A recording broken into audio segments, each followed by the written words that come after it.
and keep your guns high. It's a war zone, it's a war zone, and I'll be fighting for my life, so keep your guns high.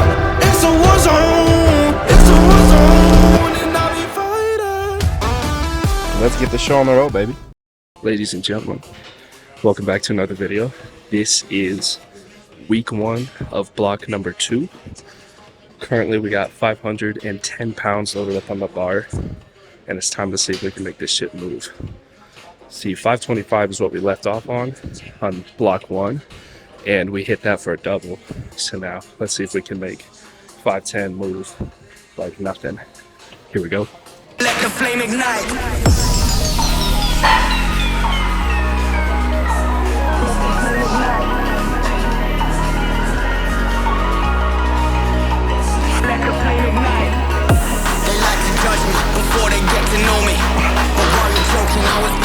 Money, flying across the country, now they're flying for me. Broke a record back in Dolly, that's a different story. Don't ask me if it's wrong or right. This is for the lies you've been leading all my life. And you better run and hide. Let the flame ignite.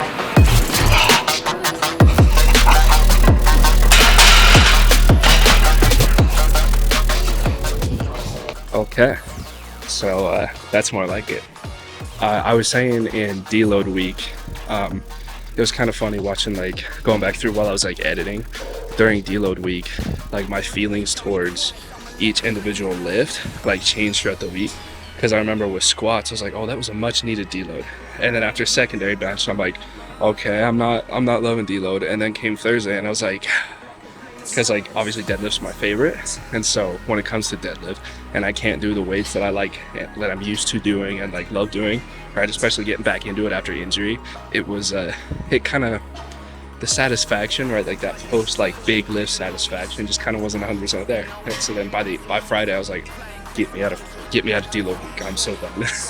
And so now finally getting back to the heavyweight. I don't think I've ever made 510 move like that. Really anything 500 plus. Like 500 plus has never like flown like that. And like I've been improving like my mobility and stuff, which is clearly helping, right? Like when I started doing mobility, like even day 1, I noticed a little bit of a difference, but now I'm starting to really notice. Because like when I got down to the bottom, I noticed like I was able to sink even deeper, right? Because I like to do what's called the stretch technique, which is where when you get to the bottom, right at parallel, you bounce, because then that helps you like, right, the stretch reflex. You stretch and for sure hit depth, plus it helps give you momentum, and it helps you assure you're hitting depth. And I've never made 510 move like that. And we have a 3x4, once again, RPE 6 to 7, right, week 1.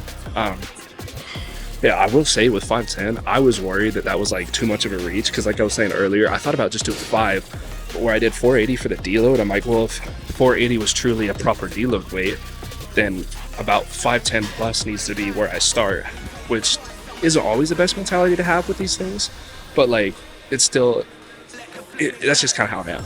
And for it to move like it did, it was like almost like, dang, maybe I should have went higher. Yeah, so we got a 3x4 at RPE 6 to 7. I'm starting, I believe this is 385, and then I'll kind of work my way up there. 385 I think is where I left off during my 2x4 last week. So this should be a good like back off set right up until kind of my top set. So hopefully we can make these weights move like they did, like 510 just did.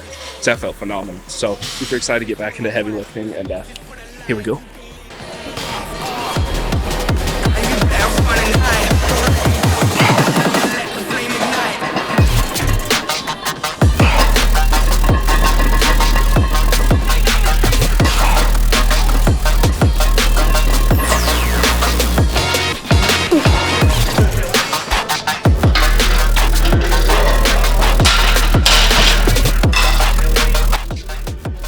I didn't push all the weights on the left side like close enough, and so like they were all spread out, and so I had the ball in the middle of my bag, but it was like tilting to this side. I was like, what the hell? But that's a user error.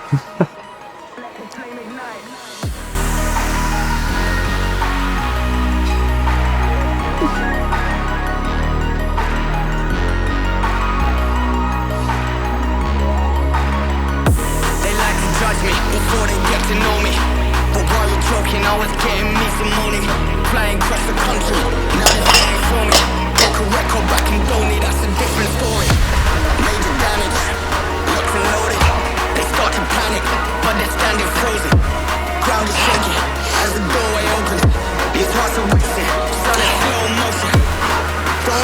if it's wrong or right.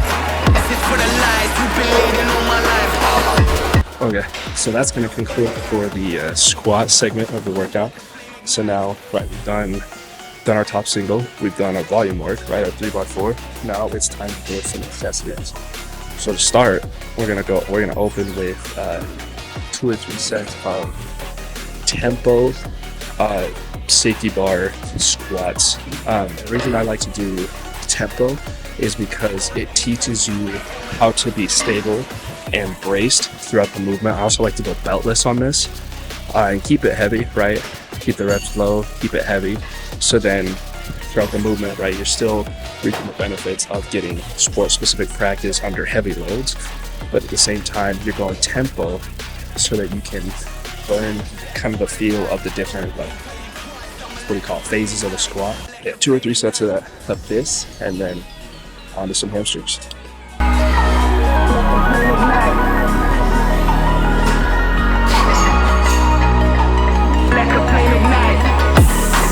Judge me before they get to know me. But while you're joking, I was getting me some money. Flying across the country, now they're flying for me. Broke a record back in Donny, that's a different story. Don't ask me if it's wrong or right. This is for the lies you've been leading all my life. And you better run and hide.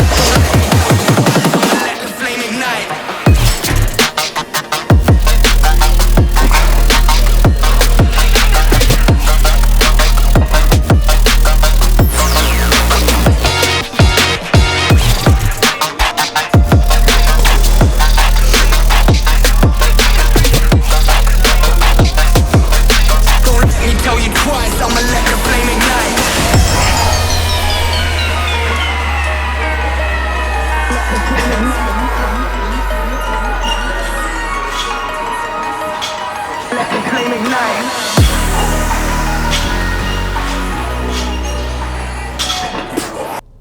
Now that's how you start a new block.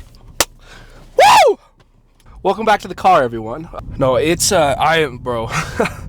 I forgot how fatiguing like pushing it really was, because like last week at the end of the workouts, like I would usually feel tired enough, but like really not that, like, you know, I'm not gonna feel that tired when all I did was just kind of like, in a deload week, you're not going through the motions, so I don't want to say like going through the motions, but like you kind of get what I'm saying. So yeah, but yeah, so that's gonna do it for the video, guys. Thank you guys so much for watching. Super excited to have you along. If you enjoyed this video, go ahead and check out my deload shenanigans videos from last week. The lifts aren't as electric as this one, but the stories are freaking hilarious. You're gonna enjoy them, right? It's a fun time. But now it's time to fuel up, time to eat. So Boogeyman out.